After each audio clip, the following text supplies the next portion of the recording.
Shalom. I want to give all praises to Yahweh, Bahasham, Yahweh Shai, Bahasham, Ha, Rocha, Chodash, Ma'amath. Double honors to the elder apostles of GMS and their elders and their bishops. I want to give a double honors to my elder apostle, Harawan Ban Yasharallah of the Lions Den camp here in Jacksonville, Florida, and the bishop of this camp, Kanak Sa'an Ban Yasharallah. Shalom to the sincere Akim, pushing this truth and sincerity around the four corners of this earth. I'm Nakar Harab Ban Yasharallah, coming out of the Lions Den camp of Yasharallah here in Jacksonville, Florida. And today I'll be coming out with a lesson, and again, it's on this article. And this article is kind of long, but reading through it, you got to read the whole thing. And I seen these articles like really early this morning. So, but without further ado, it says why countries are rejecting President Babylon's call to send ships to the Strait of Hormuz. It says U.S. President Donald Trump called to get involved in the war against Iran, despite mounting pressure from Washington. This is a day after Japan, Australia, and the UK said they had no plans to send naval ships to the strategic waterway. Germany joined in, saying NATO had nothing to do with the U.S.-Israeli war on Iran, and that's true. Let's continue. It said it is not NATO's war. A spokesperson for the German Chancellor Friedrich Merz said, NATO is an alliance to defend the alliance area. The United States did not consult us before this war, and so we believe this is not a matter for NATO or the German government. Boom. It says Trump earlier said his administration had contacted 7 countries and expected them to help secure the waterway, which Iran has effectively blockaded. It says, I'm demanding that these countries come in and protect their own territory because it is their territory. This devil prideful, man. It says Trump told reporters aboard Salakia, the Air Force One. It's the place from which they get their energy. It says German Defense Minister Boris Pistorius, that's funny, also dismissed the American request. This is not our war. We have not started it. What does Trump expect a handful or 2 handful of European frigates to do in the Strait of Hormuz? That the powerful U.S. Navy cannot do. And this is a mocking statement, as a matter of fact. It says, he said downplaying warnings by the U.S. president that failing to come to Washington's aid could have consequences for the NATO alliance. And let's continue. I'm keeping my thoughts to myself. It says Japanese Prime Minister Sanae Takaichi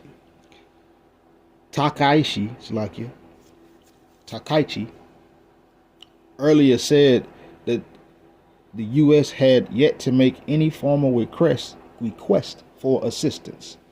We have not made any decisions whatsoever about dispatching escort ships. We are continuing to examine what Japan can do independently, and what can be done within the legal framework, she said.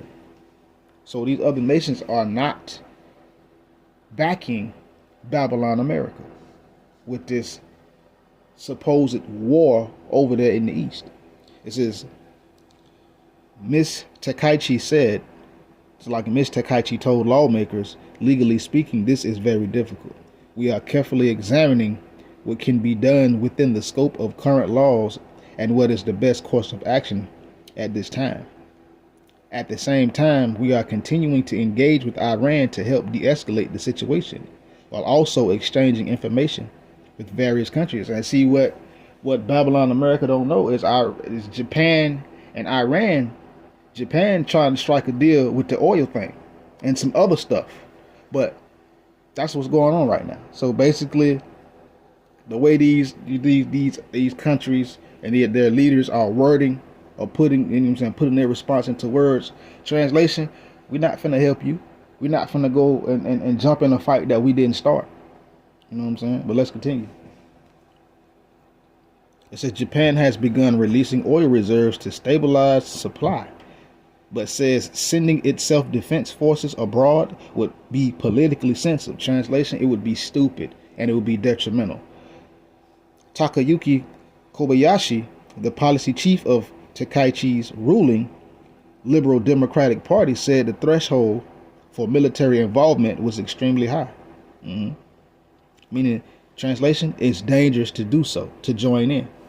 It says Australia has also rejected calls to provide naval support to secure the strait. It says we've been very clear about what our contribution is to request, and so far that the UAE, obviously providing aircraft to assist with defense, particularly given the number of Australians that are in the area, in particular, Transport Minister Catherine King said. Maybe they need to write better. But let's continue. It says, we won't be sending a ship to the Strait of Hormuz, Ms. King said. We know how incredibly important it is, but that's not something we've been asked or we're contributing to. So, these other nations like, yeah, the Strait of Hormuz is important, but it ain't so important that we finna go start a fight and jump into a skirmish or a fight that we didn't start. But let's continue. It says James Patterson, the shadow defense minister, said that Australia would have to carefully consider any requests for naval assets. You would need to have a naval vessel that's capable of protecting itself against drone and missile attacks. So basically saying Australia like, man, we ain't got it. We don't have that level of protection to, or we just not finna send our stuff over there to get blew up and get destroyed. This is amazing. It says in 2023, when a similar request from the United States came to help in the Red Sea against the Houthis organization, we weren't able to provide any naval vessels because we didn't have ones that could protect themselves that were available for that mission, he told Australia's channel, their news channel. So there you go. Let's continue. It says most other countries approached by Trump are reluctant to send military ships to the Strait of Hormuz, despite the U.S. pressure. In earlier social media posts, he said he had hoped countries including China, France, Japan, and South Korea, and Britain would take part. The UK is considering sending aerial minesweepers, but officials have warned that deploying ships could escalate the conflict. Prime Minister Keir Starmer also went on the record to warn that Britain would not be drawn into the wider war. Point blank period. My leadership is about standing firm for the British interests, no matter the pressure, he said, without naming Trump. Observers note that European leaders are also under pressure from rising fuel costs at home, but are wary of the repeating past mistakes like the 2023 Iraq war. And of course, like, went over there and caused the problem and it's harming everybody else. And now you're like, come help me. No. Let's continue. It says Italian Foreign Minister Antonio, is that Tajani, however you say that, said diplomacy was the right way to solve the crisis in the Strait, and there were no naval missions Italy was involved in that could be extended to the next area. It says, as far as Hormuz is concerned, I believe diplomacy needs to prevail, he told reporters on the sidelines of a meeting in Brussels. Italy is involved in defensive naval missions in the Red Sea, he claimed, but I don't see any missions that can be extended to Hormuz. France ruled out sending additional military forces, saying its current posture aims to maintain regional stability rather than to escalate tensions. It says on Monday, a post on X, the French foreign minister said its navy was staying in the Mediterranean Sea. Posture has not changed.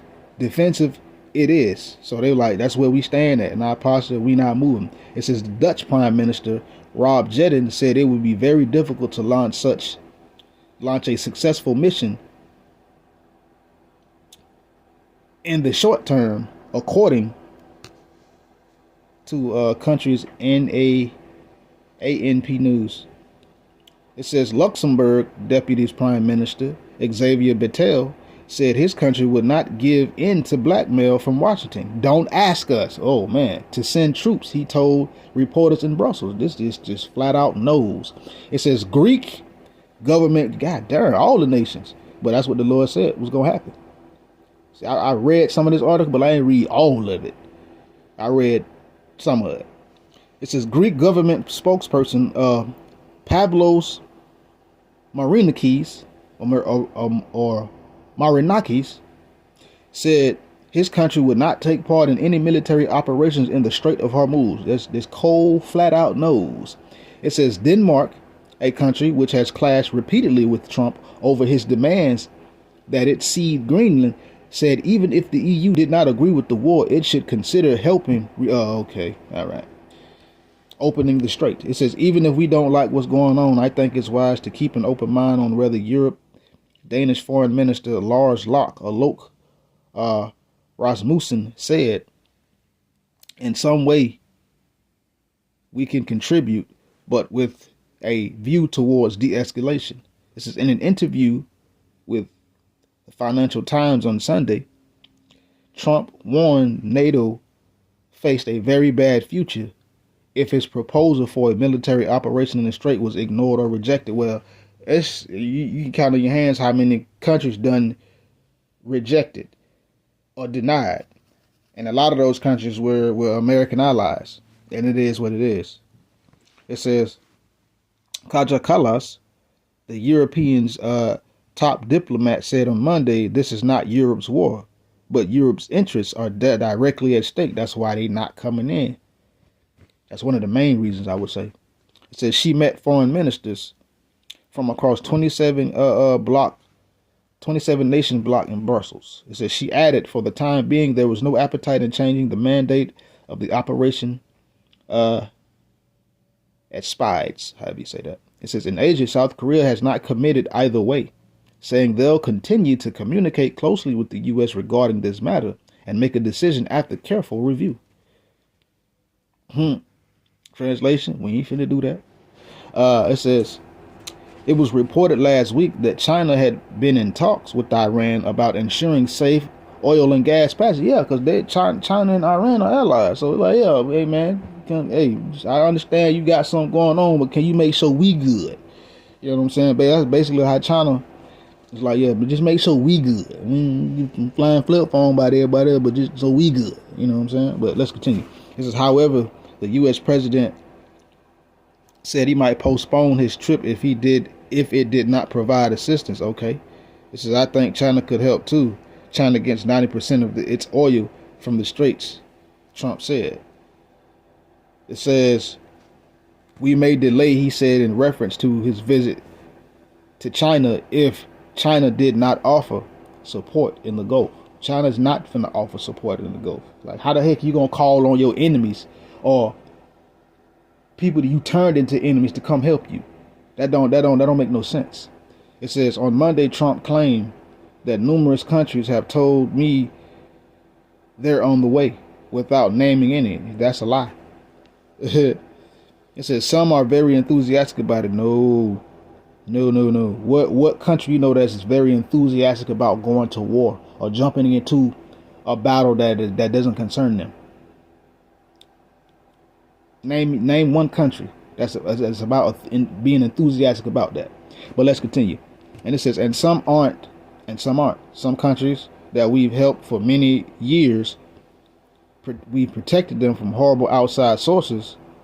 They weren't that enthusiastic. And the level of enthusiasm matters to me, huh? He said during an interview. And there you go, boom, that's the end of that. So there you go. We seeing these countries telling Babylon America no. And a lot of these countries that's been telling Babylon America no are Babylon America allies. So I got one precept. When I was reading this article, it made me think about one precept. This is Obadiah, verse 7. It says, all the men of thy confederacy have brought thee even to the border. The men that were at peace with thee have deceived thee, and prevailed against thee. They that eat thy bread have laid a wound under thee. There is none understanding in him. So all the allies that Babylon America have turned against this place. It is what it is. This is the turning point. These allies going, nah, we ain't finna do that. So these allies at some point, if not already happened, gonna turn against Babylon America, and it is what it is. Tired of censoring. These other nations are gonna help chase this devil out of his land. The other nations are gonna be like, we're gonna make sure that you go down. We're gonna make sure that you fall short. These other nations are gonna promise Babylon America. They're gonna promise peace, but the whole time they're gonna be plotting. They're gonna be coming up with their own ways to come against Babylon America, and they're gonna deceive this place, or they're gonna deceive the leaders of this place, and trusted allies and trusted friends, i.e., these countries that were supposed to be in alliance with this devil. They're gonna set traps, and Babylon ain't gonna even know about it. And this is all the beginning. So at this point, ain't no more help, because every country done said no, and a lot of those countries again were allied countries, and they all saying no. Why? Because they all have a vested interest over there in the Strait of Hormuz, which President Babylon is over there destroying, causing problems. And then he has the audacity and the nerve to call on these same nations that he has screwed over, even allies and enemy nations that were once upon a time allies. You want to call on them, talking about, well, this is y'all property over here. How is the Strait of Hormuz the property of the world? That's a commercial waterway. All the nations of the world use that waterway, but Iran owns it. That's why they shut it down. But, as I was reading this article, that was the scripture that came to my mind. And with that, shalom.